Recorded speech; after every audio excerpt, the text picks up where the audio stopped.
Nii, nüüd meenutamaks Koloosi algaastaid ja õitseaastaid on meile külla tulnud Leonid Ilitš Brežnev.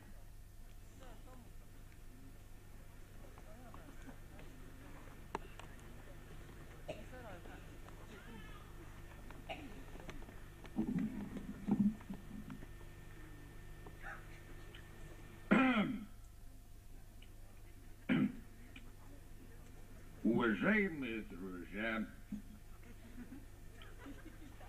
дорогие гости, мы знаем тоже наше 40-летие.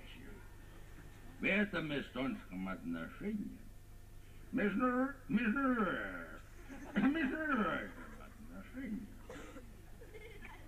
с мировыми астрономами понимают то, что наши осуществления в нашем сельскохозяйственном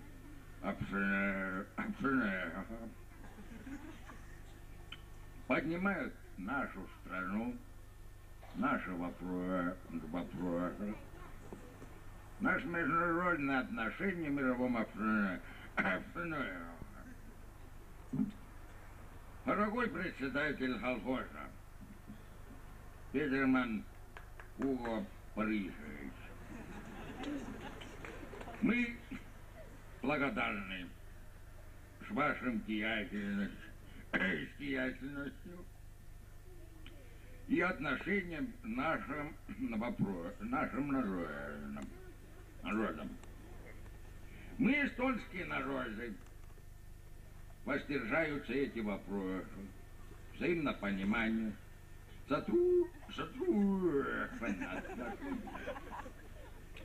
мировом обстановке.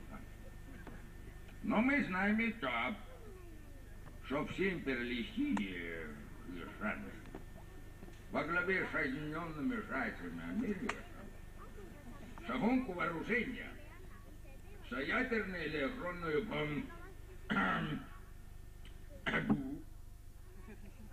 который разрушает длинномерские колхозные деятельности, поднимает противоречивые отношения, сказал бы, международные отношения в мировом обстановке. Разрешите мне от имени ЧХП, лично от меня, благодарить ваши народы, ваши уважительные отношения к земле, душевные вопросы. Это не касается только наших народов, но всемирных обстановок, которые подняли и поднимаем еще сколько годы. Это самые главные. Понимаете, вот так надо держаться. Ну что, это Ленинский 40 получается. Ура!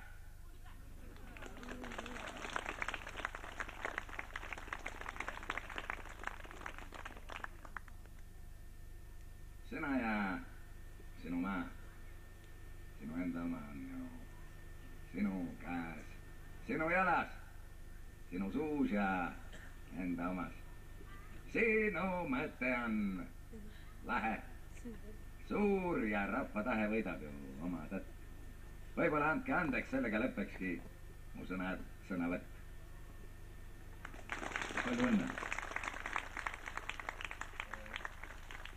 Nüüd oleks nii, nagu ikkagi, et keegi peab tegema nalja, aga keegi peab ju tulema ka veel välja. Selleks oleks siin, noh, midagi veel. Ma ei oska öelda, aga mõelda võib küll. Eks ta peab ise tulema, ütlema ja tahtma ja rahvale tegema nii, et oleks teie juubel alati.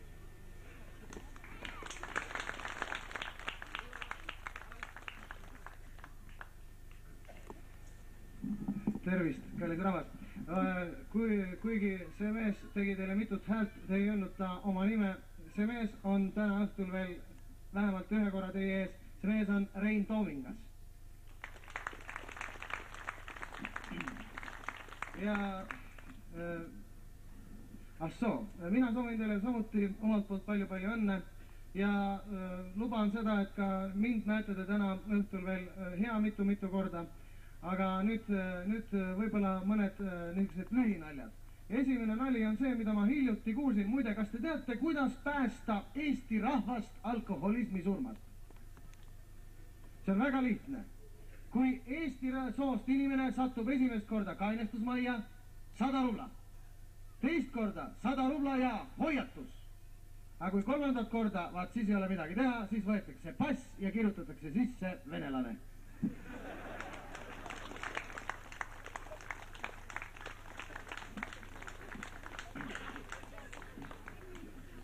Ah soo, ma unustasin iseennast tutvustamata. Ma arvan, et kõige lihtsam on seda teha nii, nagu tegid seda konverentseed sajandivahetusel tsirkuses.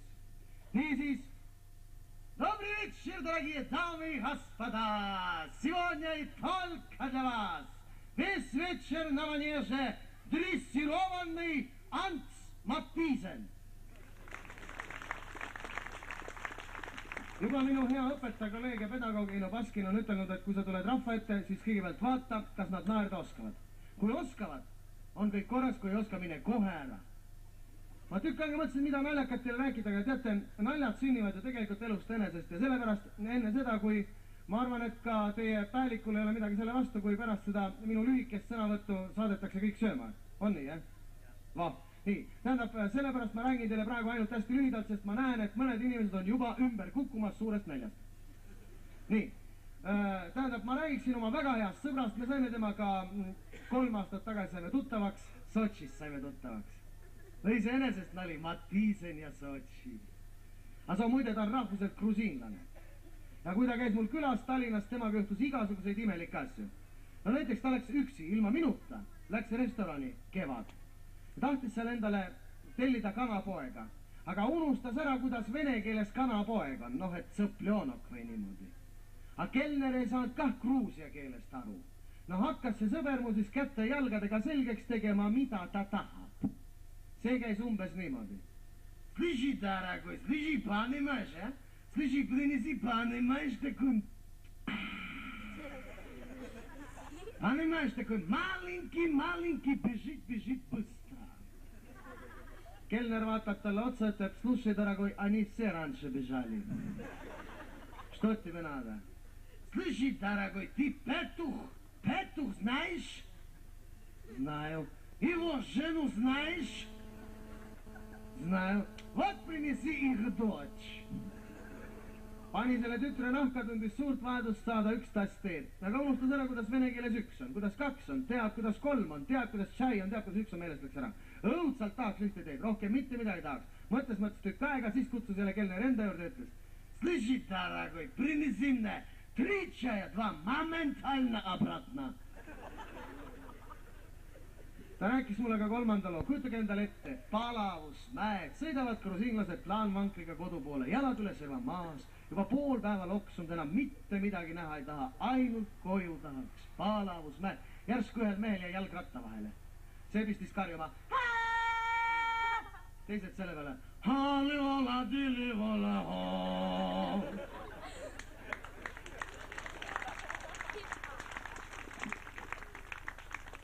Vaadake, kallis rahvas, praegu on lubatud igasugused anekdoodid, aga nüüd ma räägin teile ühe sellise anekdoodi, mis räägib anekdootidest. Tähendab, tuleb kohtunik kohtusaalist välja ja naerab suure häälega, need pisarad on silmades. Teine kohtunik tuleb vastu, küsib, mida sa naerad? Kurat, praegu räägid isikene anekdoot. Niisugune anekdoot, et hulluks võib minna. Teine ütleb, räägi mulle ka.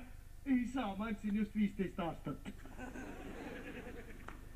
Aga nii nagu ma juba ütlesin, et ma seda esinemist praegu pikaks ei tee ja nüüd teeme, kui teile sobib, kallis rahvas, siis teeme üks pool tundi, teeme seda söögipausi nagu Moskvaski, eks ole. Ja siis lähme kontserdiga edasi ja see kontserdi esimese osa tuleb selline, et tuleb peale Riikliku Akadeemilise Meeskoori kvartett RAM 4. Aga nüüd head isu teile kõigile ja kohtumiseni poole tunni pärast.